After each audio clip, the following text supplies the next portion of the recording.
wants yesterday's papers? Who wants yesterday's girl?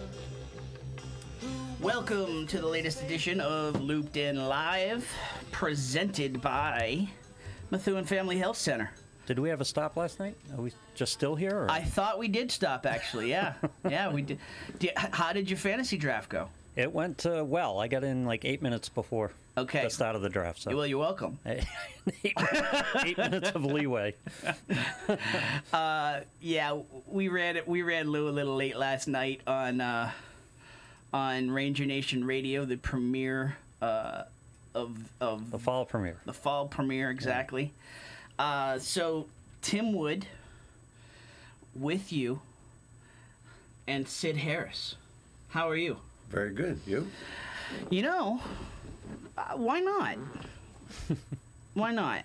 Why not what? Why not be good, right? Oh, yeah. Okay. You know, it's a gorgeous day. You know. It's great to be alive. Great to be alive, That's exactly. Yeah. You wore like Methuen blue. I'm impressed.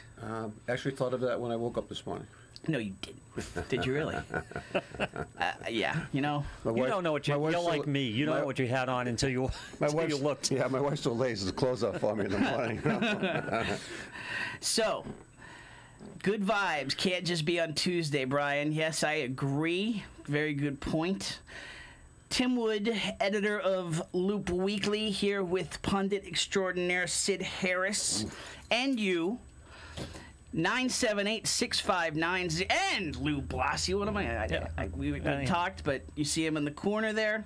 Lou Blasi on with us as well. 978-659-0072 is the number to call. Definitely want to hear from you on the phones, on the comments today. So we've got Sid for the hour. Hour in air quotes. Maybe we'll stick to it today. There's not a whole lot going on, actually, so... Oh, there's plenty going on. No, nothing. If you're paying attention, there's plenty going on. No, we don't want to give... paying attention's another podcast, so... Bill come back and take his tape off my wall. That would be good. Oh, Bill never took the tape. I think Bill's in the doghouse with you, hardcore. No, Bill's fine. No, I love Bill. No. Let's just say he's in the doghouse. That's more fun. Not at all. Damn it. So... How are you? Very good. Very good. Enjoying the last days of summer. In theory.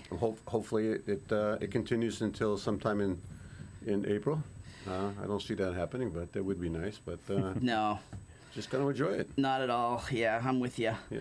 Are you ready for tonight's city council meeting? So, yeah, I mean, that's the rub, right? Yeah, it's just, I would love to see. You know, people used to complain about the meetings years ago only lasted half an hour. And now I think it's wishful thinking that it would last actually half an hour. Right? Yeah. How crazy would that be? Yeah, it would be crazy, yeah. No, I mean, so, hello, Deb. Hello, Phil Leahy. So, you know, there's a lot still going on. Everybody, you know, this last 2 weeks has been very tough in terms of...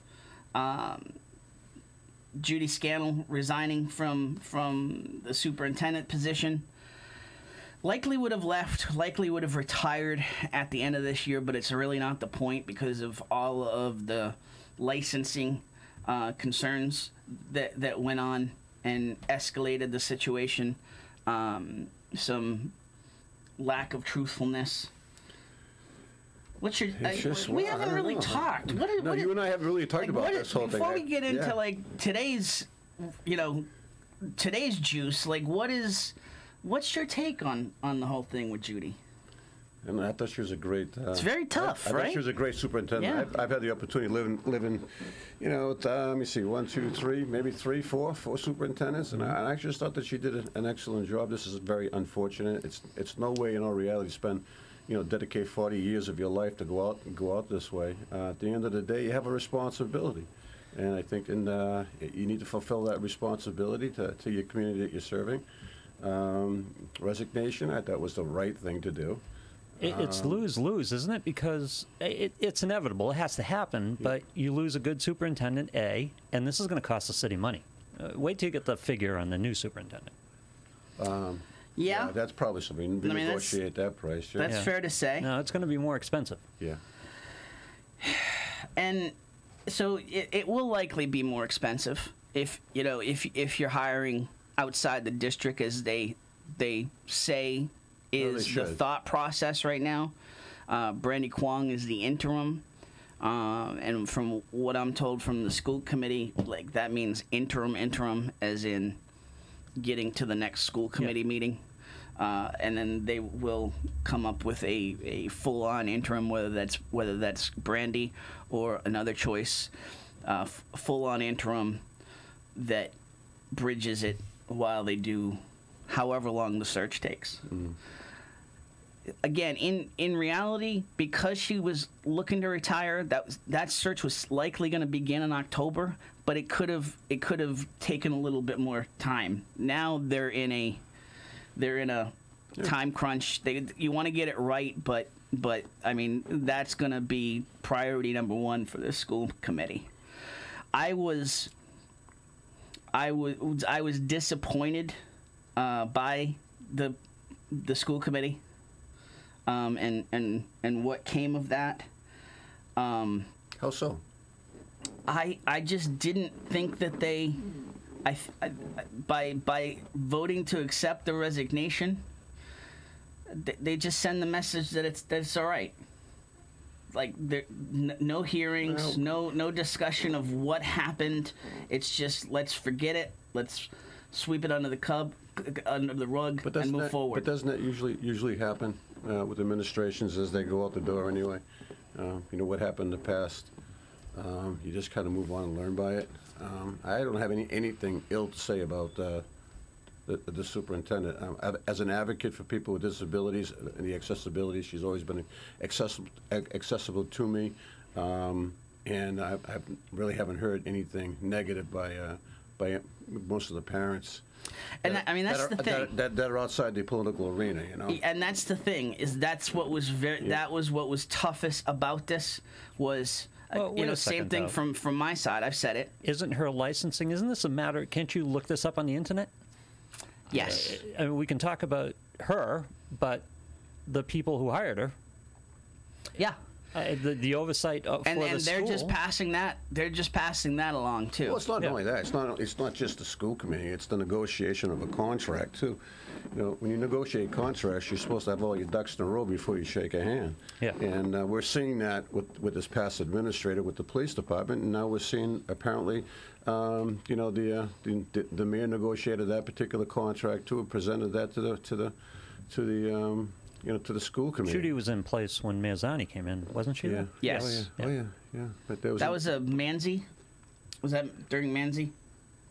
It would be, it would have been. 2010, it definitely would have been. But Manzi, this doesn't take. You don't have to dive into the archives for this. You can look it up on the internet. No one. The archives, the public lookup came to be about 2 years ago. Okay. So, all right. If at the very least you can say this could have been looked up for the last 2 years, but again, why would it be? Well, yeah. Exactly.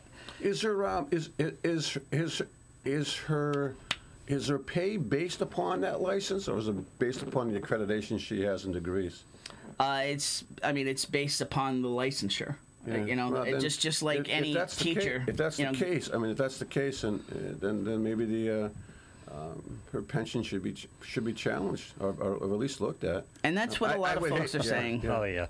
That's what a lot of folks are saying, but that's going to be the Massachusetts State Teachers Pension Board. Yeah. Do you remember the firefighter in Haverhill who was in jail and lost his license and he was driving fire trucks around, and they tried to tap his pension a little bit, and he got his full pension out of it. Yeah. He was covering shifts because he was in jail for a multiple DUIs. You don't lose pensions in the state. That's the most. I think that's the most difficult part for me in our reality is that if you're supposed to be licensed in a job, you think you would maintain that. I mean, I know if I get pulled over the side of the road by a police officer and I didn't have a driver's license on me, there's consequences to that. So, it's the toughest part. I mean, there's But my understanding is it's not required, right? It is required. Past a year, you I get a see. waiver Yep. for a year, but then you're supposed to get licensed. Now, so the mess with this, I mean, there's just you got the school committee who's not checking. You got Scannell who didn't get it done for 18 years between principal and superintendent. You got DESE, you got the Department of Elementary and Secondary Education, the state saying, well, we don't check them. You know, so like it's not on us to check them; it's on the employer to check them. So everybody, everybody's pointing fingers the other way. I mean, listen, we have to move forward as a city. That part I did agree. I did not agree with the scripture being quoted in terms of don't be judging others. I mean, that's what the school committee is there to do. Really? I was, and that was from Bob Vogler, who has been there and was there when this was done, and throughout this 2-week The school committee mess, hires the superintendent, Yes, don't they? yes. Isn't that the job of the school committee to it judge is people? to judge. Yeah. Yes. Yeah. So, listen, I get it. As I've said, we wouldn't be where we are in terms of the paper without Judy Scannell. And her taking the meeting, giving us access. We're very focused on the schools, on youth sports, and we wouldn't have gotten that out of the gate from a superintendent that if she hadn't taken a meeting, if she hadn't given the okay to all the principals and the athletic directors and to let us in, do stories. So I don't think her performance is an issue. Does anyone have a problem with her performance? No. Not for mine. No, and she was actually instrumental, I guess, with the renovation of the high school. Oh, yeah. I mean, the list goes. Participation that she done on that. The list goes on and on. Yeah. And the folks who got up and spoke at the meeting where they voted to accept the resignation last Thursday, everybody, the majority of the folks were very emotional, very and spoke to that, spoke to the performance, spoke to the very personal connections that they've had with her over 35 years. That doesn't go away. It's a tainted legacy now, but the I don't think anyone's happy achievements about go this. away. No, it's a very sad thing. It's a very sad thing for the city, and so I'll get into this later. But like, the worst part of this is this isn't the end of it. There's more stuff. Oh, there's definitely more stuff. There's more stuff brewing. This is what you call in government that you can accept it. It's an unfortunate situation, and I hope that we learn by that. Yes. And what I mean by that is that we have to really take a really closer look at our department heads and those who are supposed to be certified in licenses, that they actually hold these certifications and licenses as we move forward, so we don't find ourselves in having this discussion again. There's plenty to discuss in this city. We don't need to be discussing people's licenses and what their requirements are. They have to do their due diligence and to make sure that they present. It's their responsibility to do that. And if it's not, then I think we need to. But the entire administration of the city, the entire governmental structure of the city is checks for this type of thing. Nobody checked the police contract. Nobody checked the superintendent's qualifications. What are we checking? Well, what's the point? Maybe it's time. Maybe it's time to start. I don't know, some type of citizens advisory group, committee / whatever it might be, that actually has specific duties and responsibilities. Wait a second. We spend a lot of money to have a government structure in place whose job is to do exactly this. But it doesn't work, and it's not working, and it doesn't work here. Well, you can fix it, but I think the question is how you're going to do that. I mean, I have my own take on government, and Sid's very clear. It's been very clear that Sid is very pro town manager. We can agree to disagree on that. I don't fully disagree with you. I just don't believe. Vet a town manager's resume. What the hell are we doing? You end up in the same situation. Yeah. You have the same. You have the same. The same likelihood of corruption, because all the town manager just has to build a majority, a voting block as well, And yeah, but mayors have done that. Mayors have Well, been no, doing that's what that I'm for saying. years. And that's the other side's argument about this. Back in the day, it was the 5-4 vote. We've seen it. I've seen it at the last, the budget hearings and accepting the budget without line item, the 5-4 vote. It always exists. I'm not saying that we go back to a city manager form of government, but what we have to do in our reality is bring the power back where it belongs. And I think the power belongs to a body of decision makers who create the ideology and move forward, and then your administrator, mayor, or city manager follows that ideology and moves forward. I've seen significant changes over the years. Nepotism, cynicism, I think, is more alive now with a mayor form of government than it ever has been with a city manager in the city. You talk about transparency. Well, we had transparency when it came to employees and contractors because they were all vetted by the city council. Now, all of a sudden, you find out that Joe Schmo's ex-son-in-law is now in the department, Yep. and the public didn't even know that the job was even available for anybody. I see it. There isn't anybody in this city that's outside those walls of City Hall that actually has an opportunity of getting employment in this city because they're all taken. it's all who you know. It's all friends giving friends. That's right. Tell me if I'm wrong. This is an outsider's view of the city of Methuen, especially the last administration and the last city council, is that it's a clique. It's a total click. That's what we're saying. City Yeah. council and the mayor are supposed to be checks and balances, and the city council and the mayor in the last administration acted in lockstep. There was no checks on that administration. Now, this administration, there's still a clique. It's just not the mayor and but the city council is a little bit more resistant. Oh, they're resistant, but there's. I mean, the clique is in the mayor. Yeah. The clique is in the mayor's office now, and that's that's still pretty impenetrable. Well, the clique, the overall clique, and I could name the hierarchy if you want, but the overall clique is still in control of the city. Oh yeah, absolutely. Yeah. There's Well, going back. You still have the puppet. That's right. Puppet masters pulling the strings behind the scenes. That's right. Like it's always been. Right. And what's ironic about that is, well, actually interesting. Tim's only been in the community for a little over a year, and he actually realizes that already. It's obvious. It's two and a half years. Is it 2.5 years? Yeah. I've known you that long? It's obvious to any No, the political paper's about observer. 15, 16 months, all right, so we've known each other for probably about 18 months now. But It's obvious feels to any like way political observer. It's totally obvious if you're watching the situation at all. Secondly, in the last year or so, it's just gone off the rails. Totally. It's a train wreck. I think if we want to stay in all reality, and we have one opportunity with the Charter Commission, I don't know where they are right now. It appears that they're kind of limbo with all the controversy that's going on. Yeah, it's just complete limbo. But changes to the mayor form of government, like I said, with corporations, it's the board of directors in all reality who represent us as the voters, and it's the CEO that actually just does what they're instructed to do. So there's a number of things. One is that I think that all employees and all contractors need to be reviewed, vetted by City Council for the approval.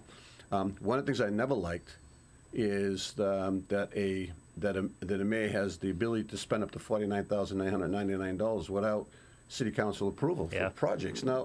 Now, I've said to a number of city councilors that would you allow the mayor, would you give the mayor appropriation to spend $1 million? And they said, of course we wouldn't. Well, in the last administration, I can tell you that they used that $49,000. I bet in 6 years they spent $1 million. About $1 million in $50,000 increments. Yes, so that has to be taken up. Every spending should be done by a board and not by a particular individual. So let's reset the let's reset. Hopefully get the comments are off to a slow start today. Come on, people, get with us in the comments. Want to hear what you have to say about scandal. I think we've really killed that. And Jennifer Canan just chimed in that the next charter review committee will be September 13th at 7 p.m. So yeah, but who's overseeing the charter review? The same clique.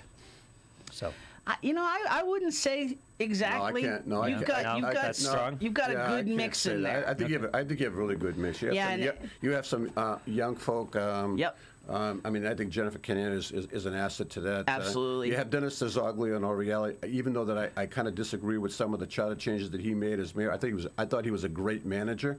And so you got Bill Bryant on there, who's not really who's not an insider. Yeah. So there's this. So the clique will lose. My concern is this tonight. with the Charter Commission and how it goes. Is so if the Charter Commission turns around and they develop a plan of charter changes, and it goes to City Council, and if the City Council actually approves that, it now goes to one person before it goes up to the state, and that's the mayor. Mm-hmm. So I think the question needs to be asked to the mayor publicly if, in fact, he helped set up this Charter Commission, and if, in fact, it comes to him, will he accept the City Council's recommendation? And if not, then this whole thing is mute. All the discussion is mute. And something, let's start getting signatures and let's start doing ourselves as citizens. We can do it. That's too easy, though. The easy answer to that question is give me the specifics. Yeah. Because no one's going to go on the record whether they're going to approve something or not approve something without the specifics of what we're talking about. You know that there's certain things that are going to be in that Charter Commission. I think mayor form of government would be, if he asks the question, it's never going to pass the mayor. All right, so we've got a bunch of things going on. We've got is scandal. If you want to talk about anything related to that, we've got this latest news that the city engineer is not licensed to be a professional civil engineer, and that was not something that was swept under the rug. It was said in plain sight in front of the city council when Steve Gagnon, when Steve Zani put him up. It was said to Zani. It was said to the council that he's not licensed and he has no plans to get licensed, and they still voted him in 8-0. Now that doesn't mean that doesn't mean that he's not an engineer. It just means he's not a certified engineer for civil work, which means he can't sign off on official documents, and they use an outside firm to do that. Is it convoluted? Yes. Mm-hmm. Does this whole thing make sense? It doesn't make a whole lot of sense. It's not on the same. People want to say this is like on the level in terms of scandal. It's apples and oranges because he said it in plain sight. Yeah. So I have to believe at this point that the council is at least gonna take that up, whether it be with Gagnon or they take it up in terms of just making it clear from now on that you have to be certified to take a position with the city. Should be. And again to check all certifications. So you've got the Gagnon thing going on. Tom, what's his name? Duggan. Tom Duggan reported that on his Facebook. Again, this has been circulating under. So what's the connection? Whose buddy is this guy? So from what I understand, this was originally, I believe that it was. And again, this is what I've been told, was that it was former Mayor Sharon Pollard asking Zani to put up Gagnon. Gagnon put up. And then, they believed other than this certification that he had the job, that he had the credentials. Frank Russo was our civil engineer. He retired. Yeah. So they were looking for somebody to fill the shoes, and they moved on. I'm not too sure if that was someone from the clique got put up. Well, I mean, historically, you take the next guy in line and move him up, but if he doesn't have the proper credentials to be there, he shouldn't be sitting in the captain's chair. So Does it seem unreasonable to ask him to get the proper credentials? Well, I don't think give him a year. I don't think he has the intentions of wanting to do that. Yeah. Doesn't seem unreasonable to me. No, it doesn't. No. So we've got the credentials situation brewing that we want to hear from you on. We've got the city council issues going on tonight. Sweetheartian's going to come back up tonight, and it should be, the final showdown tonight. Mike Condon, we mentioned last week, had a heart attack. Talked to him this week via text, on the mend, trying to thinking he's about ready to get back in the kitchen, much to the chagrin of his wife and his doctors, but has a stent put in. It had 80% blockage in one of the arteries, but he's on the mend. I don't know if he'll be there tonight. They'll definitely take it up tonight, 7 p.m. 7 p.m. 7 p.m.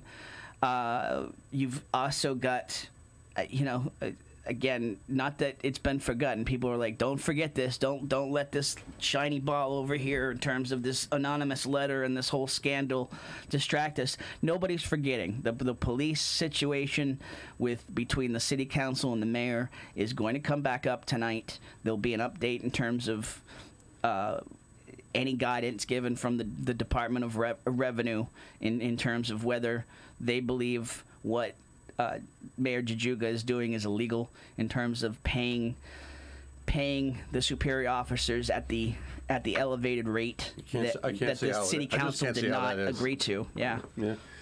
I can't see how that is. I mean, there's no agreement. I mean, there was no agreement with anybody, but what do you do? Well, Methuen hasn't seceded from Massachusetts, has it? Well, do you actually go back and actually honor the original contract, which is going to end up costing a hell of a lot more? So a $1.8 million deficit in their budget, I mean, where is the break-even point before they start laying off 40 or 50 officers, So let's take a quick break. I also want to talk elections with you. Hopefully we're going to have David DJ Beauregard call in and discuss this week's primary results. We will do all that. We'll take a quick break here, come back at you. Again, hit us in the comments, call us 978-659-0072. You're listening, watching Looped In Live, presented by Methuen Family Health Center.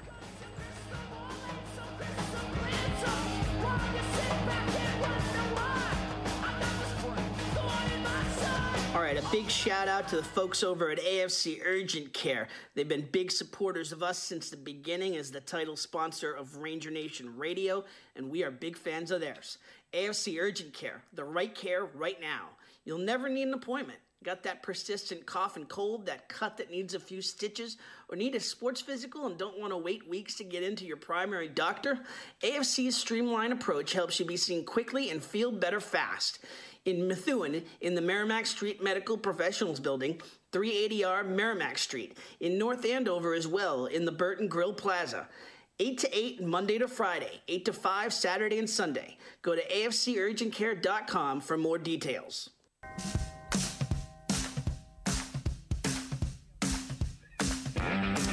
Back here on Looped In Live, presented by Methuen Family Health Center. Family is everything. That's why it's right in the name at Methuen Family Pharmacy, where you can get pharmacy services by the Methuen community for the Methuen community. You don't have to be a patient of Methuen Family Health Center to use the pharmacy either. Drop by 147 Pelham Street in Methuen, right off exit 47 on Route 93 near the junction of 213, and get your medication from the friendly faces you already see in your neighborhood. Learn more at glfhc.org/pharmacy. Methuen Family Health Center, proud sponsor of Looped In Live, Ranger Nation Radio. They've Rich, Joseph, Beth, all the folks over there have been phenomenal supporters of a community show we've been trying to get off the ground with Looped In Live. They're making it possible, folks. The sponsors are making it possible for us to be doing this every week. You want to get involved with that, you can call me at 978-683-8800, Tim at loopweekly.com. You want to get involved in terms of sponsoring the show, we'd love to have you.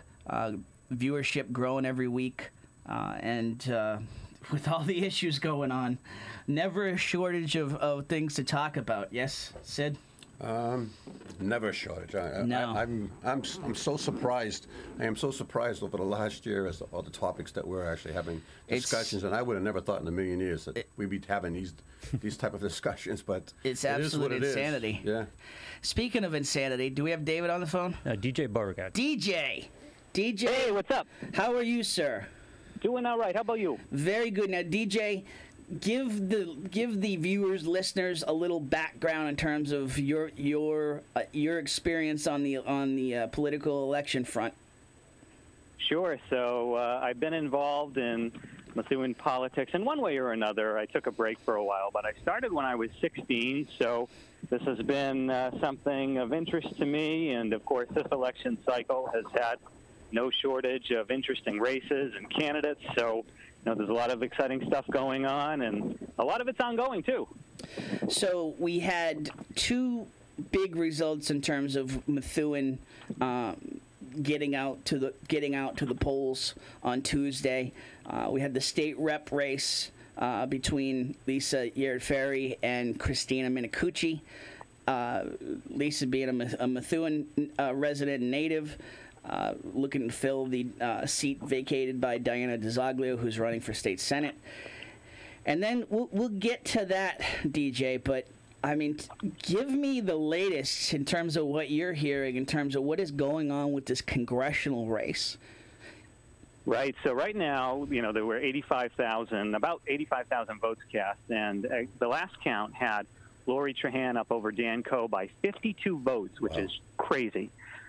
So now we're at the point where the campaigns, I guess, are deciding whether they'd like to pursue a recount. And the rules stipulate that in order to get a recount, the campaign, or whatever campaign wants it, needs to file 500 signatures with, I think it's the Secretary of State's office, by tomorrow at 5 o'clock. But according to some other media outlets, no one knows exactly, whether the campaigns are going to move forward with this or not. I guess they're just assessing their options. But, with a race this close and with turnout that high, I think it's going to come down to provisional ballots. So, if you go into a polling place on Election Day and you say that you live at a certain address and your name's not on the list, for instance, what they do is they give you a provisional ballot, which allows you to vote, but the local election authorities have to do some digging and see whether you're legit or not. So, how many of those ballots are there typically in play for a race like this, though, DJ? So the last time we had a big contested congressional election was in 2007. We had that special race to replace Marty Meehan. And I think there were about 30 provisional ballots that were added at the end on the Democratic side, and the turnout in that election was upwards of like 55,000. So with turnout at 80,000 plus, I'm not sure exactly how many ballots are out there, but, let's say there's 100. I think, if you're Dan Coe, you're going to need to win most of those votes in order to make up the 52 votes. Well, yeah, you're going to need, let me do the math there. Yeah, well, you're going to need like a 70, or even an 80-20 if you got another 100 votes. But, DJ, you talked about the process. There is no automatic process in place in the state of Massachusetts for a margin this slim? So you need to have a margin of 0.5% or less. I don't think that it's automatic. I believe a campaign has to officially file the signatures and request it. I might be wrong, but that's just my understanding. So if he wants to get the there's no question that he could probably just get 500 signatures tomorrow with the ground team that Dan Coe has in place. The question at this point, do those have to be vetted? They have to be registered Democrats, by the way. You can't have just like an independent voter sign it. They have to be registered Democrats by August 15th, which was the deadline to register for the primary. Unenrolled people like myself are not involved in this process, even if we might have pulled a Democrat ballot? No, they need to be registered Democrats. Really? So if you've got a ground team like 70% of the state, isn't it, unenrolled? Yeah.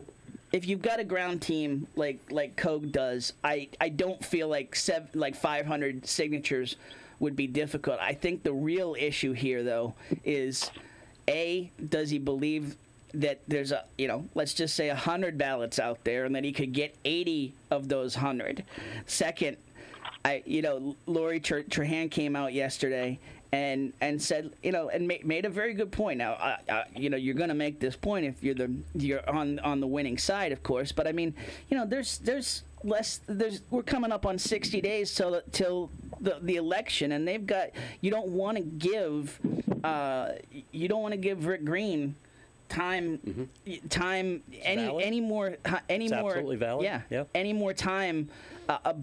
Without taking some shots on goal here, you want to get it 1-on-1 as quick as you can here, rather than it still being the Democrats.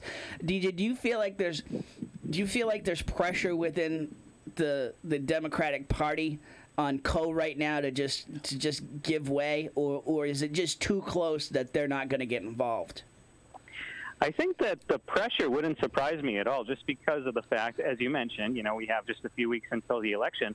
The way these usually go, you have the primary, and the day after, the nominee is out knocking on doors and shaking hands, running in the finals. So if we were to have a recount, that recount would have to be done individually at the municipal level. So, that process could take, I'm not sure, maybe 2-3 weeks, potentially, depending upon how long it drags out. So I think that, as we get closer to 5 o'clock tomorrow, there may be some of that pressure coming to bear, simply because the Democratic Party needs a nominee. Mm-hmm. I think it's an equation for the Democrats. I think they have to decide which one has the best chance of winning, as opposed to giving up the time to do the recount. So, and by the way, in terms of war chest, I mean, that's the difficult part. In terms of war chest, Dan Coe had a lot of money. Now, that's the point. If the Democrats feel he's a better candidate, they may go to the wall for this. They may actually pressure the other way, but who knows? I think the other thing I just wanted to get with you on is, so what's your takeaway from this result? Is the polls, all the poll, and there was only really one poll, UMass Lowell doing any polling, and it was April, and then like 2 weeks before the election, and it had, the last one had Coe up, not significantly, but definitely an advantage on Trahan. What do you see as what happened between the polling and election day? Right. So right off the bat, I think Trahan in the latest poll, she was only at 8%. But remember that in the final days and weeks, she put up a really big ad buy on TV. So that, I think, had an impact.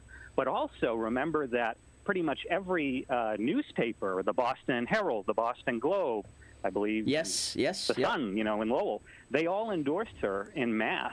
So, I mean, the Lowell Sun was a gimme. She's a daughter of Lowell. Right. I thought really, quite honestly, for most of the campaign, she focused on that too much in terms of just being Lowell centric. But I thought. Yes, those endorsements and those folks who say newspapers don't matter anymore, boy, and there's a lot of folks who will tell you that newspaper endorsements don't mean what they used to. This race may have some folks rethinking that, because what else do you point to other than that ad buy, and then. She did have a good ground game to end. She was the only. I saw her in Methuen at 4:30.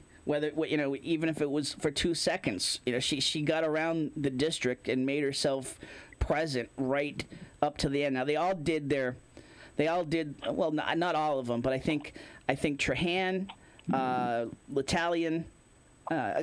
Anybody else that did that 37 city tour in 72 hours that you can remember? I don't recall. I think definitely Barbara L'Italian. I know she made her way around the district quite a bit at the end there. Were you? But, I think something that's really interesting is these Democratic primaries, especially on the Democratic side, they're very regional. So, in that last poll, Lori Trahan was at 8%, Juana Matias was at 6%. And at the end of the day, it all comes out to turnout. So, I think another reason why the polls were wrong, and why, for instance, Juana surprised a lot of people, was because she got, a huge turnout in Lawrence, which has a huge bucket of votes. And then, Lori did well in Greater Lowell, which had another big bucket of votes. Yep. So, right off the bat, turnout, it really helped to prove the polls wrong, just because of, the math. Now, were you surprised in terms of L'Italian, in terms of just it not, the PR that she had not paying off, and the name recognition that she had not paying off? I honestly wasn't surprised, just because, I think Now, I'm a big fan of, Barbara and such, and I think she's done a great job representing, her communities in the state Senate and such. However, when it comes to these campaigns, you need to keep up the pace with the competition. I think there was this thought that, okay, she's a state senator, so she has a natural base of constituents who I think her team, they thought that they would, vote for her and such because they've done it before. But the issue with that thinking is you have a lot of newcomers like, say, Dan Coe, Lori Trahan, et cetera, who they're putting in the effort on the ground and becoming known. And you need to keep up with that. And I don't think her team really did that. They weren't on TV a whole lot. Actually, I don't think I saw her ad at the end at all. She put out one ad. So and what a shame that was, though, because I thought that was a great ad. That I thought was the best ad of the entire I really thing, did. Did you see her ad at the end? It was very quirky. It was very it spoke to a lot of different generations. I think her and Dan have a lot of different issues. Not extreme right for the Democrat Party right now. Well, a big problem that Barbara had, too, was that, a lot of that natural base that I think she was counting on, she had to split that with other candidates. Yes. So, for instance, in Andover, you had Dan, who was eating into her numbers. And then in Lawrence, which she's always relied upon in terms of building up her own base of votes, Juana Matias was in the race. So right off the bat, you had people canceling her out across, the Merrimack Valley area. And then if she wanted to get votes elsewhere, I mean, Gifford was really, owning the western part of the district. So, yeah. So I mean, other than the door knocking and the activating new voters, there wasn't a whole lot of just when you have that many candidates in a race, there's not a whole lot of built-in advantage. No. So let me ask you, this one stings as much. Listen, we had both candidates in here, Lisa Ferry, Christina Minicucci. I said it. I was very impressed with Christina when she came in here. You want to root. This being a Methuen show, you want to root for the Methuen candidate. Were you surprised by the margin of victory for Minicucci? I honestly was. To be honest with you, and to be upfront, I'm a huge fan of Lisa Ferry, and I supported her during the campaign. Of course, it's great to support the Methuen candidate, but I think again, these primaries are regional, so I guess this is more of a local race, of course. But when you have a candidate who dominates North Andover, for example, like Minicucci did, it all depends upon turnout in those other areas. I think that, like in Haverhill had only one precinct in the district. Lawrence had only 3, Methuen has 3, but in North Andover you have, 5 precincts, and there's a lot more votes there. And the key to Diana DeZoglio's wins was that she was always able to just lock down Haverhill, Lawrence, Methuen, and make some inroads in North Andover. But I think Minicucci this time just completely shut out, Lisa in North Andover. Yeah. And that, in the end, was the thing that I think killed her campaign. Yeah, I don't. Well, I am gonna toot my own horn. I mean, I was saying it from 6, 7, 8 weeks ago that it's good. I really thought it was going to come down to who can penetrate each other's home base the most. And I mean, in Methuen, it was I think 770 to 5. It was 737 to 506. I think 7. Close. Yeah. So I mean that's way too close. Too close, yeah. That means, and then in North Andover, much as you said, a much higher margin. I guess I was really surprised by the lack of just sizzle in this race. You didn't hear about it. I mean, listen, we had tons of other issues going on in this city, but I mean, you didn't hear about this race. You didn't hear from the candidates. They had one debate on MCTV, and I was even surprised, quite honestly. I offered for both of them to come on the show and do an in-studio town hall or debate or whatever you wanted to call it, and Nobody? They both passed. Really? So, and I guess if I'm Minicucci at that point, well, yeah, sure, I'd pass. If you think you're the leader in the clubhouse, why put yourself in harm's way at that point? But Sure. Not that I would have been harm's way. I think when she came in, I think we treated her more than fairly. I mean, it's as much as we're a Methuen show. You know, anybody who comes in here, we're gonna treat fairly, no matter how I personally feel on issues.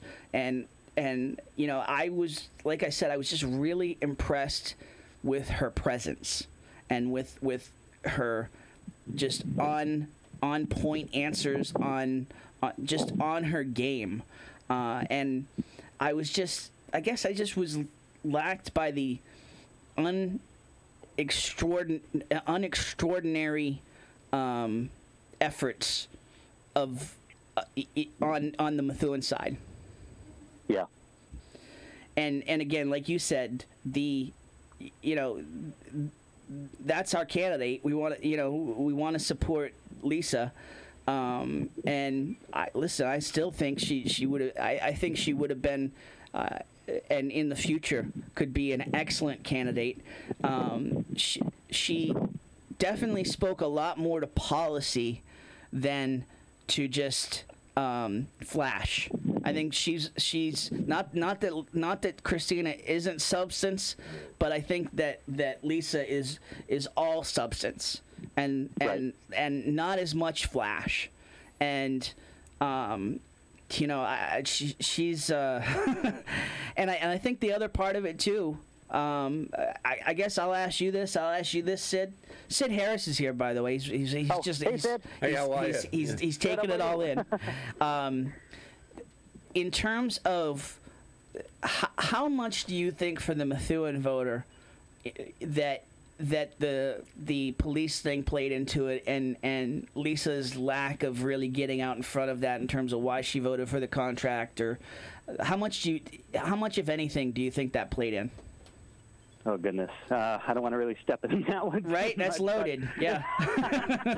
But, no, I'm not totally sure. I know, for instance, there were some folks who mentioned that might be an issue, but I think at the end of the day, it just really came down to, the candidates and their positions and how, they ran their campaigns. I know just in Eagle Tribune this past weekend, they had, I'm sorry, I shouldn't have mentioned the paper's name. It's sorry, okay. But it's an alternative publication, we'll call it that. No, we don't need to do that.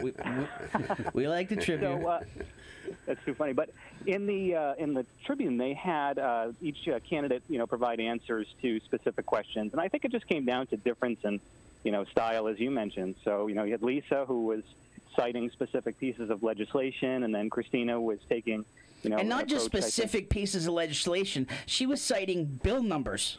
Right. Yeah, exactly. Which again is impressive. But absolutely. I'm sorry I cut you off. It showed the substantive nature of the campaign. Yeah. But I think it just came down to those regional issues and differences. I know, for instance, there were a few folks in Methuen in the political scene who saw a lot of value in having Christina win the race and become the representative. So I think everybody had their own reasons. And at this point, I hope that I speak as a Democrat. I hope that people can put aside any differences now and come together for the final.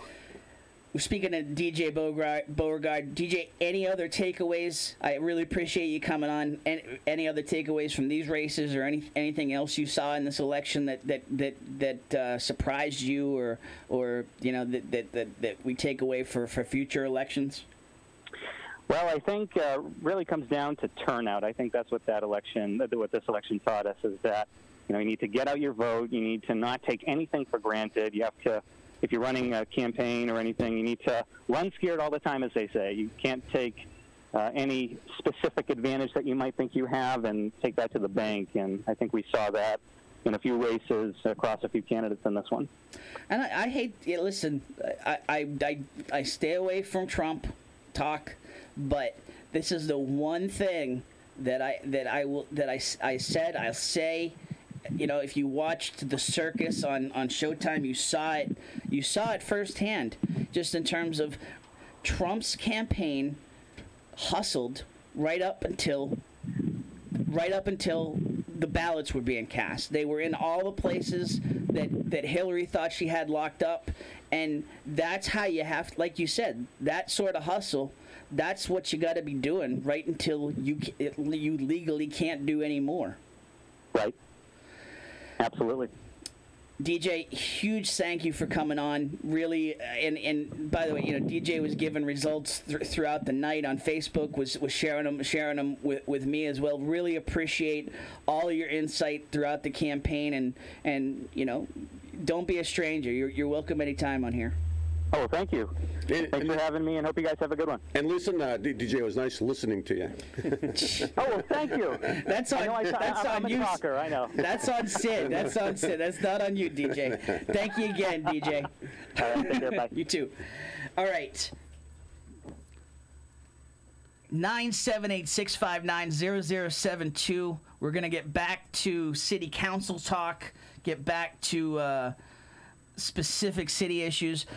Let us know in the comments if you got any takeaways on Co. Trahan, any takeaways on Ferry Minicucci, and we will take a quick break, reset the deck here, get Sid's vocal cords plugged back in, and we will be back after this here on Looped In Live, presented by Methuen Family Health Center.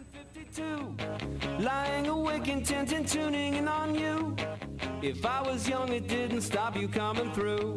Everyone is cashing in on social media, and all marketing roads lead through social media. If you want to make a splash here in the Merrimack Valley, you need to tap in. This is where the new CEM podcast studios come in. Of course, you can spend your time, energy, and money learning how to wrangle technology to make a podcast instead of running your business. Or you can invest in telling everyone in the Merrimack Valley, Massachusetts, New Hampshire, Maine, the Seacoast, or everywhere in the world about your great business, product, service, or yourself. The CEM Podcast Studio is a local audio and video studio dedicated to the craft of podcasts. Their studios feature state-of-the-art recording and mixing equipment designed specifically to produce the best audio and video podcast. Best of all you need to worry about is your show, your business, and your brand. We do the rest. Call 978-686-9966. That's 978-686-9966 to schedule a no-obligation tour of the CEM facilities and meet with a podcast specialist. Or go to CEMpodcast.com to find out more about podcasting services. CEMpodcast.com, your window to the world.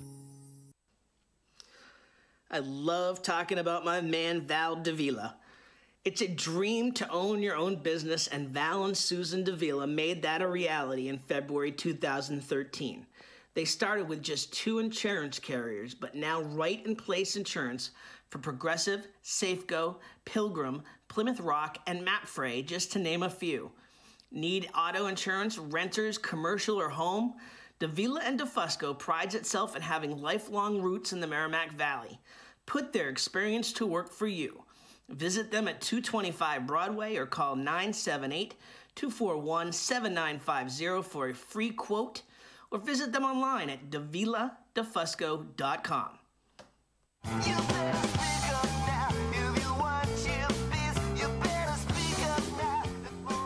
Back here on Looped In Live, presented by Methuen Family Health Center. Hey, also want to give a shout out, get this on your calendar. October 13th in Methuen is going to be Methuen Day. It's going to be a celebration of all things Methuen. I think, listen, there's a lot of bad news going on right now. A lot of things that can get us depressed if we let it in terms of what's going on in the city.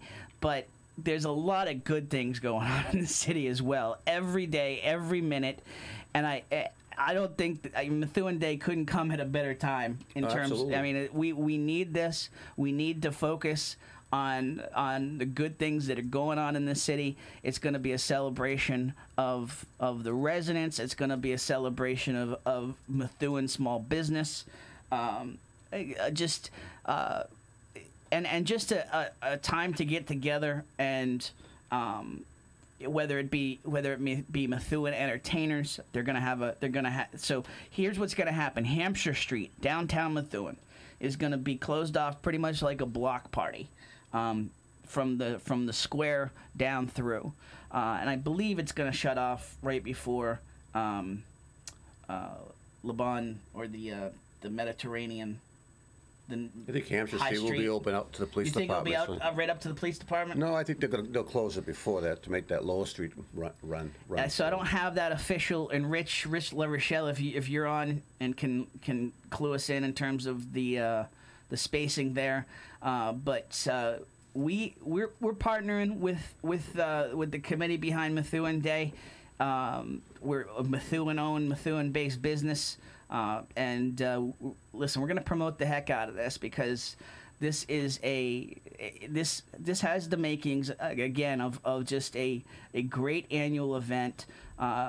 You're going to have food, you're going to have entertainment. There's going to be a dunk tank, which I am signed up for. I believe Tom Duggan is signed up for. I'm not sure who else is on the schedule at this point. But listen, love or hate me, you got with or your without shot. the bulletproof vest. I think he's going to have to go without the bulletproof so, vest because that's also a flotation device, and that's against the dunk tank rules. I think so. Maybe a sinking device. Yeah. So listen, that's coming up October 13th. Going to be a free event. Going to be a lot of vendors there. If you want to sign up as a vendor, if you want to sign up as a sponsor for the event, MethuenDay@gmail.com. Councilor Eunice Ziegler is and Jessica Finicaro, Ryan Hamilton, the Economic Development Committee. They're really spearheading this. You see Rich LaRochelle in the comments. He's been part of this. Julie Little at Julie Little Brady. I'm not sure. Julie at the Savings Bank.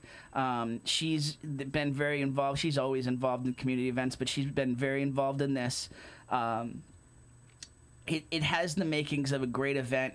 I think the more folks that we can get out, the more vendors that we can get out there, and to really celebrate. If you're a Methuen business and you want to celebrate what you're doing and the wares that you're selling, get out there. I think it's a very cheap fee in terms of vendors. They can give you all the sponsorship information, but we'll be promoting the heck out of it. I can tell you that. I think we did this about 24 years ago. I say 24. Let me see. My daughter is 30. I think she was about 5 or 6 at the time. And when we were talking about them doing this again, she actually remembered because it was her first time that she ever rode a pony. They had pony rides there. She remembered. Nice. So yeah, it was fun then, and I hope that people come out and people get involved in this and to make another fun event, and hopefully we can make it something that's annual, something we all can kind of look forward to. And it's also on, they're also on Facebook. There's a you see it in the comments now if you're watching. There's a Methuen Day Facebook page that kind of will give you the initial layout of the plan there. But has the making of a great day. Could not come at a better time in terms of just resetting the conversation here, and the fireworks were amazing. This has the makings of a great event, and then like the way the calendar sets up, it's really kind of setting up kind of neat at this point. If that rolls right into Christmas and the holidays. Yeah, there's a lot of great things that go on a daily basis, and I'm gonna kind of blow my own horn here, if you will. I've been working on a project here. There's organizations that hold events. We have meetings, school committee meetings, and there's just a lot of stuff. So as a web developer myself, I've actually created a new site, and it's called MethuenEvents.com. And we're just about ready to go live. But what it is that we're trying to accumulate everything that goes on in Methuen that's being held by anybody, that organizations and stuff like that are of public interest. Take a visit, MethuenEvents.com. And if you happen to be an organization looking to post your events, you can do it on there. And if you're a business, we have plans for you to actually start putting up your entertainment. So thanks for the opportunity. Hey, absolutely. Always here for you, Sid. So let's put a bow on the election. The one thing that I didn't say. And listen, I took her to issue a little bit. I thought it's high risk, high reward. Jana DiNatalia, she writes for us with Loop Weekly, school committee member. She was the most out there, the most public official in town that supported Christina Minicucci. That's a big risk in a town that really gets behind their own, as they should. But politically, however you slice it, that's a pretty big risk. You know, she must have confidence in her. I mean, there's no doubt about that. So. And she believed in the candidate. She believed in the message that she was hearing enough to really get involved. And you know, listen, it paid off in terms of Christina winning and back in the winner. And you know, Janet can say, listen, I stood behind my beliefs. I stood behind my principles. And between the scandal vote, a few other things, she's got a consistent record at this point to fall back on there. So you know, as much heat as I gave her at the time, I gotta give her props on the back end of this as well. So Sid, tonight, what? So we've got the city council mayor thing brewing. And by the way, Leanne Bennett says she remembers a big thing at the Nevins, a trolley ride, sheep shearing, cider maker. That's what she remembers. Mm-hmm. Joe Lambert, hey, how are you? I met Joe yesterday at House Street Superette. That was cool. Rich, thank you as well. Brian, Dan. So, what's on your radar in terms of tonight? Well, just observe and suck it all in, and just kind of watch the I hate to use the word, but the fiasco that just kind of goes on. You just never know what to expect and what's actually going to come out. You know, the Michael Condon Inn, the Sweetheart Inn. I have my opinions on it as well as everybody else does. I don't think that the issue in relationship to the development over there has any relationship to the historical significance of that building. I'm not arguing, and I'm not disputing the fact that some people may think it's historical. If it is, and it's unfortunate that this is the time that the historical commission actually starts dealing with this. That they missed the boat.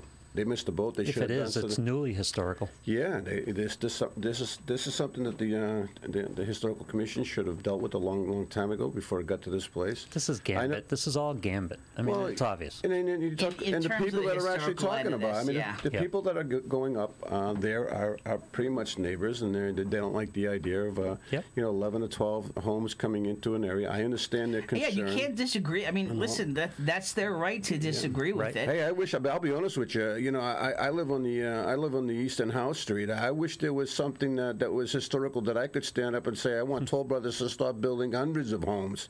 You know, now they got the tree farm that's there. There's 200 homes that are actually going in there now. $400,000 plus. That's a lot of revenue that's going to come into the city. But you have to defend a clean process. You know, I think the neighbors have a gripe about that many homes going in. I understand their objections, and the developer has their case, and they can make it, and we have a process in place with which to deal with these things. The historical commission has no place. It's not a clean process. No. And nobody can be in favor of that because your house is going to be next.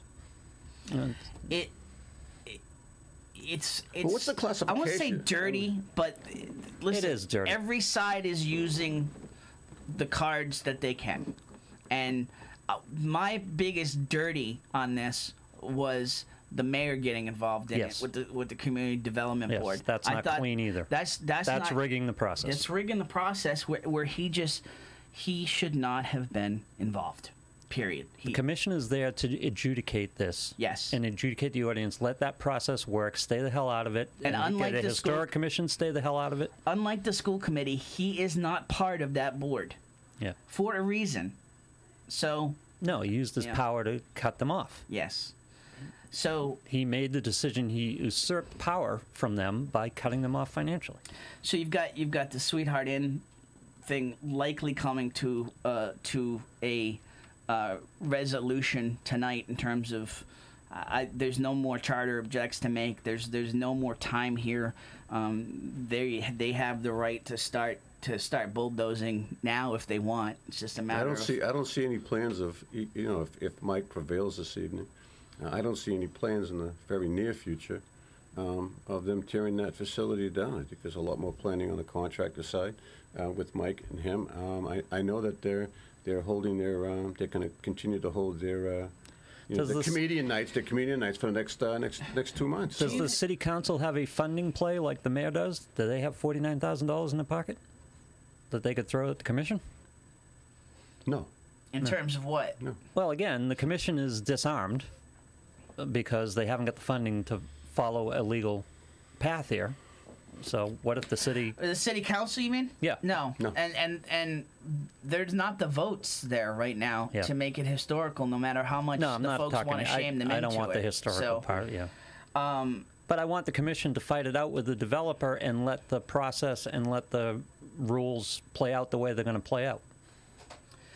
And I want a unicorn for my birthday too. You know, I mean, it's I'm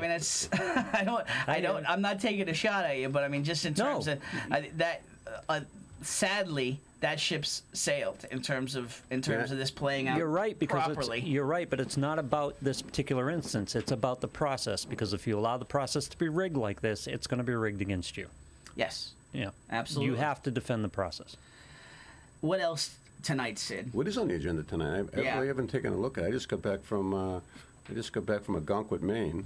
So you know, Sweetheart Inn, you've got Sweetheart Inn and the update in terms of the mayor and the city council. Those are the two biggest things. Well, that's the one I'm really focused on, because I think that has a negative effect on the community and the taxpayers and stuff. And I really want to know.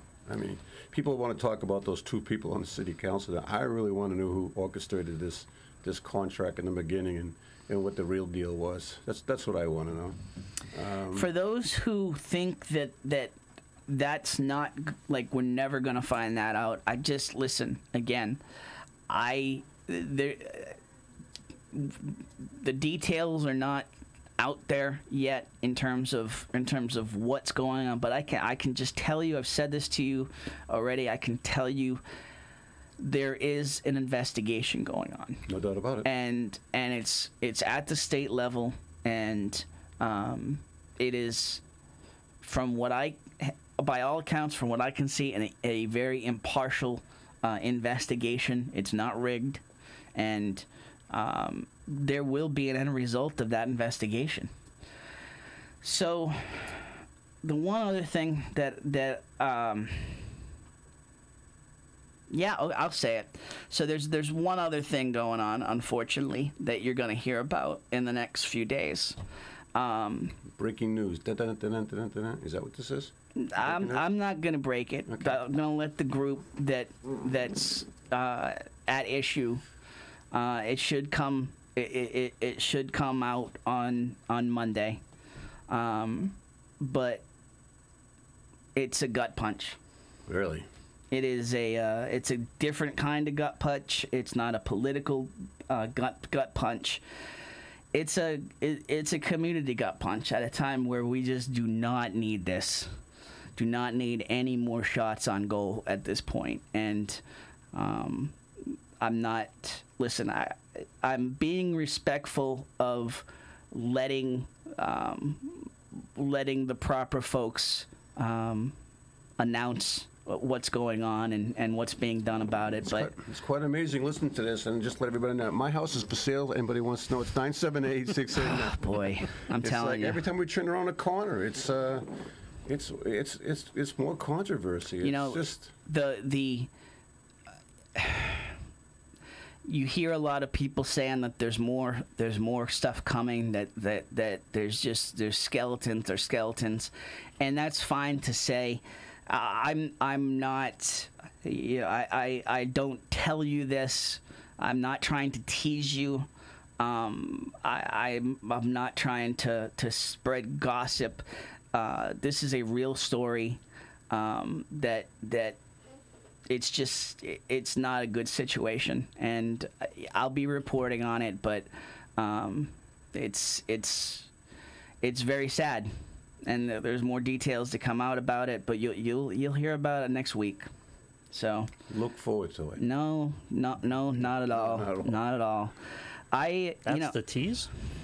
Yeah. What do you want to? I got to wait till next week. Yeah, no, that's what I'm saying too. Yeah. So that's like somebody walking up to you and say, "Hey, I've got something to tell you, but I don't want to do it right." And I got something to tell you about your dog. I'll tell you next week. So and I'm not trying to be a tease. Yeah.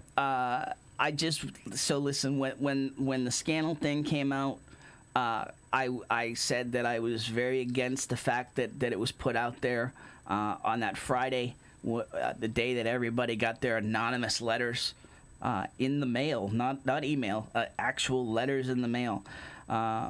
It was put out there too.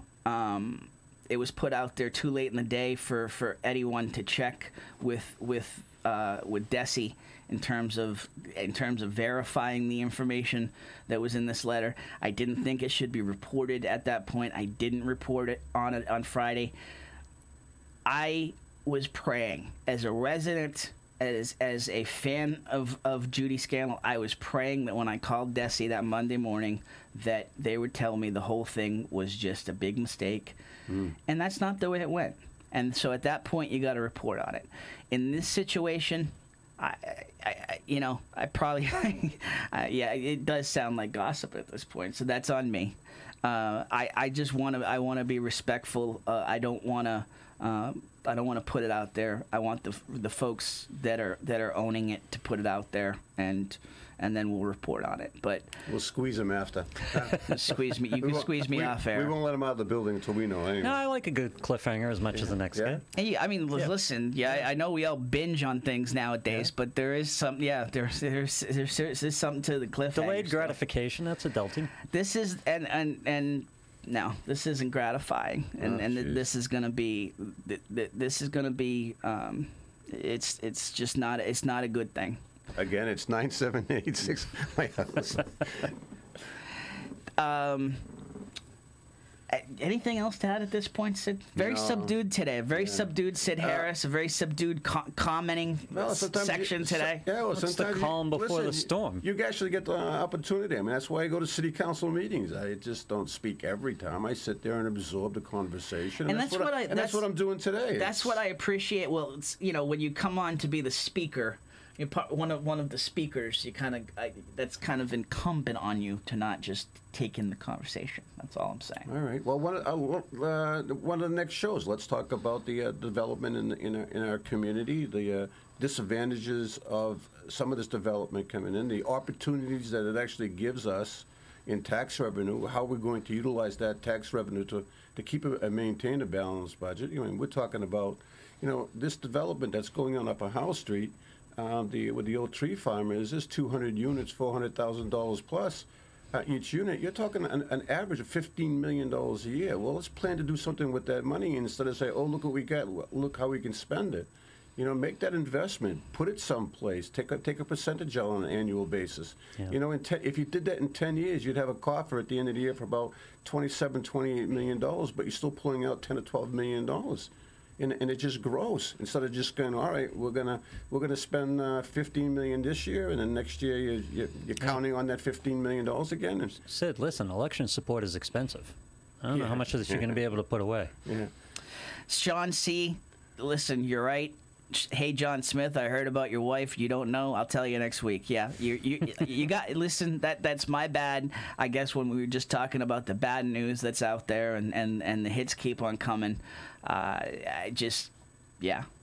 So, if you don't mind, hey Phil, I'm going to be late. I'm sorry, but I'll get there as possible as I can. If not, I'll give you all the time you need later on today. Sorry, Phil. Can we mention that Phil's show, The Empty Chair, resumes its fall schedule on Tuesday night, starting Tuesday night. Next Tuesday? Yeah. What time? 6 o'clock. 6 o'clock. Check your local internet listings. Mm-hmm. That's awesome to hear. It'll be every other week on Tuesdays at 6. Excellent.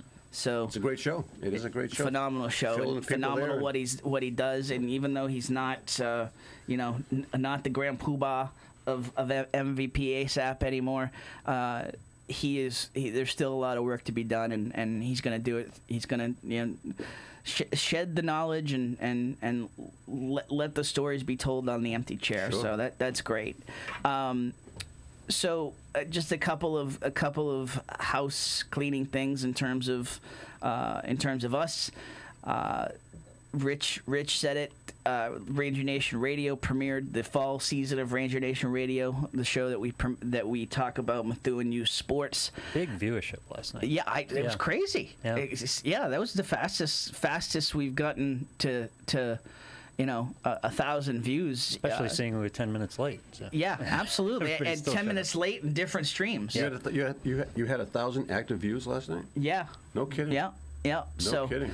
So that was great to see. Listen, I think what it speaks to, people want positivity, and as much as so here's the deal, okay? Because I've heard some people say, well, what are you doing? You're like, you were going to be all positive, and now what are you doing? I'm here to talk about what's going on in the community and to inform folks on what's going on in the community. That's as much as we can. That's going to be good news, because that's what we need, and that's. You know what my takeaway from that show is? What I like about that show so much is that I see these kids out there, and they're all nuts. And then the kids come in here. Every student athlete you've had on here, I walk away going, "What a great kid!" And I feel better about everything because about these humanity kids are out and there. about the future. Yep. And I mean, it's true, and we don't just cherry pick them either. I mean, these are your athletes, the student athletes, by the way. Great kids, just really good kids. Absolutely, and that's we're celebrating. That's what we do on that show. On this show we talk issues, good and bad. But listen, it's important to inform. Okay, that's my biggest takeaway from the last 8 months. I think it's important to inform. Informing is not fun. Informing is not always good news. Okay, but you need to be informed to know what's going on, and sometimes that is going to be bad news, and sometimes it's going to be opinions that are not. Yay, everything's great in Methuen. But I think when we're informed at the base of it, you can make the right decisions as a resident, as a voter. If you're not happy with what you're seeing with the mayor, with city council, with the school committee, you at least you're informed. At least you know. And quite honestly, folks, then it's on you. No, you're right. Then it's on you. If you don't get involved and you don't run for election and you don't change these putrid voter turnout totals, it's on us. It's on us as residents. I say that as a resident. If we're informed and we don't do anything, then it's on us. And I've said it, and I don't mean to be that conspiracy theorist guy, but I mean, that's what the politicians are counting on. They're counting on you not caring, you not taking the time to be informed, you not taking the time to make your own mind up on the issues and act on it. And so, that's what we need to do. And that's what we try to do on this show, is just to inform you. That's what we try to do on Loop Weekly, and also honestly with Ranger Nation Radio. Lou, thank you for that, because it is true. It's when and again, I respect Tom Duggan in terms of just him and him being an independent publisher, and us having that common ground on the future of kids. And the future of our country. We could not disagree more. I see a lot of good, and I see a lot of good happening in the schools. Teachers are not the downfall of America. Teachers are doing amazing jobs. But the general in our public schools. doesn't get that message. No. The general public sees what's on the news every You're right. night, and it's just a bunch of crazy and they kids. don't see it. I've been involved at youth organization. My time has passed, and I'm like, I did 21 years in Youth Hockey Association, and I'll be honest with you, the majority of those kids, they were fantastic.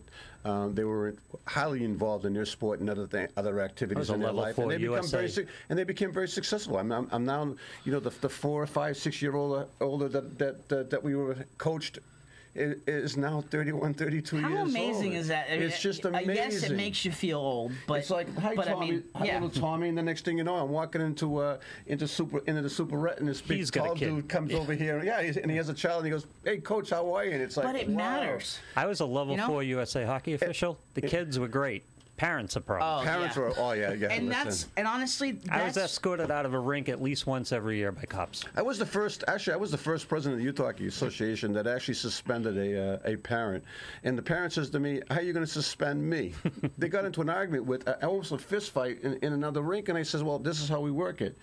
When you come to a game or a practice, what you do is that you get your child ready and put them on the ice, and then you step outside the rink." Yeah. And, well, what if I don't? Then I says, I have to suspend your kid.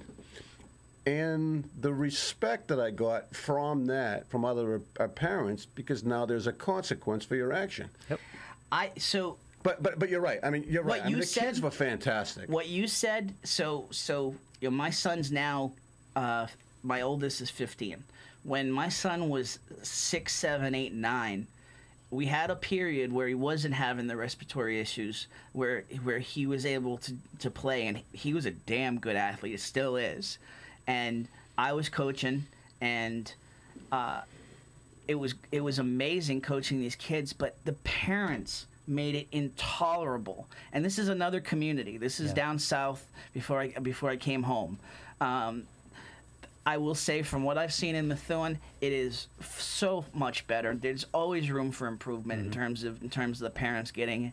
But I see it on the organizational side too, in these youth organizations setting the tone. Because what sport are you talking? Because hockey is particularly bad from a parental standpoint. Still, from what you see, I've been out of it for yeah. 7 years. I now, see but- hockey getting better. Yeah. I'm talking about soccer. I'm talking about baseball. I'm talking about basketball. I in went terms through of what Little I see League in in the Andover city. with my son. That was awesome. Yeah. I never saw a problem with the parents. In Yeah, Andover. and Is that honestly, is that hockey? No, that was Little League. Yeah, I think the difference between it is in some of the other sports. I was actually on the board and a coach for the Methuen West Little League before they merged, but they were shorter seasons.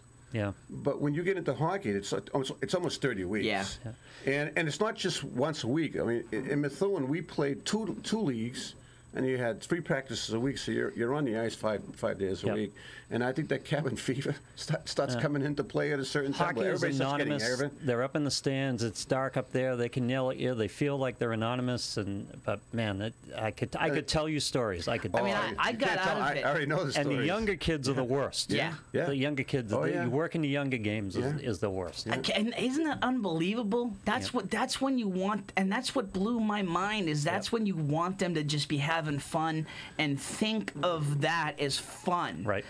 As a base, and then you start to get into the skills and Right. and moving up in terms of. Well, at that level, that's what you're supposed to be teaching. That's not what it's supposed to yeah. be, you know. Like if it's a soccer and they're running around like a bee swarm, that's fine. That's what they're supposed to be doing. We're not teaching offsides at age 4. Yeah, every I'm sorry, game- they're not winning scholarships at age 4. Every game was the 7th game of the Stanley Cup at the lower levels. Oh, no, every you're right. game. And the parents in our reality thought that every single child, their Yep. children were Everyone's going to gonna be go a on to scholarship. be an NHL player. That's right. And listen, this is a billion-dollar industry now. Okay, Well- when you talk about development, I've mentioned it before. If we wanted to get into a huge growth industry, we would build a gigantic youth sports facility and draw from all around the region. I think hockey Because was the start of that too. This Yep, whole yes. traveling team. Yeah. Baseball is doing it a lot now, but baseball, hockey's been doing it soccer for is years. huge with it. Yeah. Lacrosse is huge with it. Yep. Basketball. I mean, basketball's always Well, hockey- had the AAU as well for a long time, but basketball's gotten huge. And just this. Your kid's great. Give me $300 a week, and I'll make a pro out of him. So and listen, Yeah, no, what you're I'll right, say yeah. here, what I'll say with Methuen, my experience so far. Again, I wanted to give it another shot. My youngest kid is athletic too. My youngest son. I coached soccer as much as I didn't. I wasn't a huge soccer fan growing up. I coached it and had a blast with these kids and the parents, quite honestly. And my son's in travel soccer now, and not because I want him to get a scholarship at age 9, just because it's a different level of competition. Sure. And but the biggest thing, as much as I hated the parents in a past experience, I see the parents better here so far.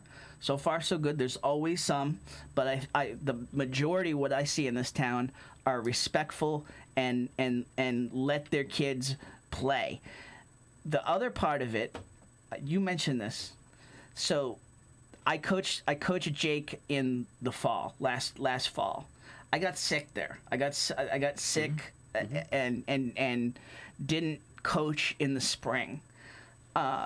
Ran into some of the players and some of the parents at Shop and Stop, and a bunch of different places throughout the city. And again, it was just like to see that they had fun, that they're still playing, that was a positive experience. To see those kids continue to grow.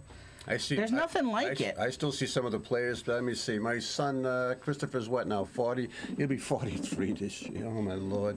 But he was on the first MVC championship team hockey and for the high school, and those guys still all get together at the age of 43 every once in a while, and they still play. I'll get in trouble for this, but there's nothing like a hocky team. Yeah.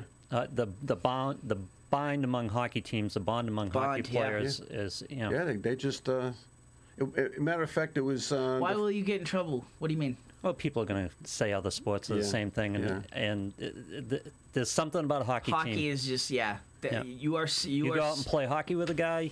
You guys are friends for life. We did in my first year I did 3 years as president of the organ. But the first year, what we did was we changed the look of the organization. We changed its name from the Methuen Eagles to the Junior Rangers at that particular. So we had a big, opening season, and even though the high school it was I believe 92 and 95 they won their MVC championships, and their banners were downstairs, and we wanted the banners in the rink. This is where they played, so we went out and bought the banners. We had sponsors. It was a great day, but for those two teams, a lot of these kids were no longer living in Methuen. They were in colleges. But when we told them that we were actually going to do an honoring, they all came. Not one child, not one player missed. They were all there at the time. And you're right. I think they have a special bond with one another. Like I said, I mean, I still see some of these kids, but they were this big. Yeah. Now they have families, and they 2 or 3 kids of their own. They work hard and stuff, and they're responsible citizens. And I think that has a lot to do with the investment that we make as parents, as coaches, whatever it means, to put these kids into these programs, and respect the programs and what they have to offer. They're not going in there to be NHL players, and if they understand it and what it is, it's a community league. Listen, there's places for them to go if they feel it, but. In our case, we had a community league. It was run very well, but man, I think it cost $1,100 for put kids in two leagues at that time. I think it's $1,900. I think that contributes to the whole parenting thing too. Like, first of all, they're up at 6 in the morning and driving for 30 miles. Yeah, and they're paying a lot of money for the kid to play. See, that was the advantage that we had in Methuen is that we had our own rink. So our players didn't see the 5 o'clock morning practices or the 6 in the morning. We had primetime practices 7 in the morning, and our games were so we. Even though we did kind of travel a little bit, it wasn't excessive as some of the other communities around here that didn't have their own rink. So we were very lucky with that. So where we started with this was just we launched Ranger Nation Radio, second season of it last night. We'll run throughout the fall, 15 shows minimum, depending on who's in the playoffs. But huge turnout for that, which was great. And also, just some great news on the sponsorship front. Bada Bing getting involved, is sponsoring Al's Diner, sponsoring the show now. So, this is a local show. It's, shop local, support local, support your kids. Support us talking about your kids. You can sponsor that show. Just email me at tim@loopweekly.com. You could sponsor this show. We love our sponsors here. Methuen Family Health Center, AFC Urgent Care, Arthur Broadhurst, Superior Cleaners. They've all been amazing. but we also, we're launching a show on Saturday that we're really excited about, called MVC Gridiron Weekly, and you can see it in the comments, where you can see the page and like the page. 12:10 p.m. is when we're going on the air on Saturday. Lou's part of it, Bill Bryant, who from Ranger Nation Radio, and really excited to have Hector Longo part of the show. Long time, Tribune sports writer, long time youth sports advocate in the Merrimack Valley, and he's part of the show. So we'll talk this week's, we'll talk Friday night's games, we'll talk to players, to coaches, and then we'll give some awards out during the show, talk about issues going on in the MVC, and then preview the next week's game. So really excited about that. Hope you'll join us on that MVC Gridiron Weekly, premiering Saturday, September 8th, every Saturday throughout the football season. And hey, listen, we're just talking football, okay? But if this goes well, nothing says that we won't carry it right into the winter and talk basketball as well. So we need sponsors for that show as well. Again, 978-683-8800. Tim at loopweekly.com. Sponsor any of our shows. And I think we're going to get out. We're going to get out. We're going to get out. Right. We're actually getting out. Not 2 hours. Not 1 hour, but we're right in the middle. Huge thank you for joining us today. Watch us on demand on loopweekly.com on the Facebook page here. Huge thank you to Sid Harris for joining us, to DJ Beauregard for joining us, to you, the live viewers and commenters, for joining us. This show, Ranger Nation Radio, MVC Gridiron Weekly, production of Over Media. That's the parent company. That's my LLC. So you're gonna start hearing that name a little bit more. Over Media. Very excited just to get back with Ranger Nation Radio. Keep talking issues here on Looped In Live. MVC Gridiron Weekly, Saturday, 12:10 p.m. Joining us, and come back next week, folks. Come back, join us here on Looped In Live, presented by Methuen Family Health Center. Have a great week.